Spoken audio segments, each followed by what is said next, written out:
It's a very old story. Once, in a kingdom, a pandemic was coming.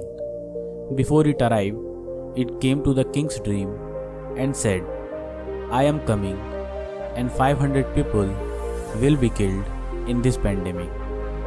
In the morning, the king called his ministers and decided to make an announcement about it throughout the kingdom.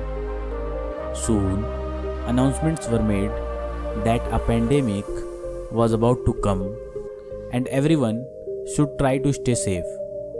However, instead of helping, these announcements created an atmosphere of fear and panic among the people of the kingdom.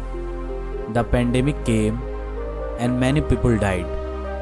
After a few days, when the pandemic was about to leave, it came to the king in his dream again. The king asked it, You said you would kill 500 people, but more than 5,500 people died in my kingdom because of this pandemic.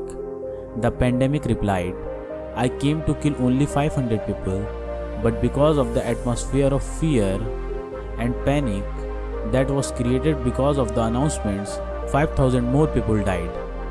So what we are learning from this story is, in times of pandemic or epidemic, one should try to stay positive. One should try to stay away from negative news, try to avoid too much news and media coverage related to pandemic. One should try not to be careless and take care of oneself. After that, leave everything to God, because whatever is to happen will happen. Stay positive and happy and remove all the fear from your mind. Half of the illness is because of accepting of any illness mentally and not keeping positive attitude. It is said that if mind stays positive, then body will also stay healthy.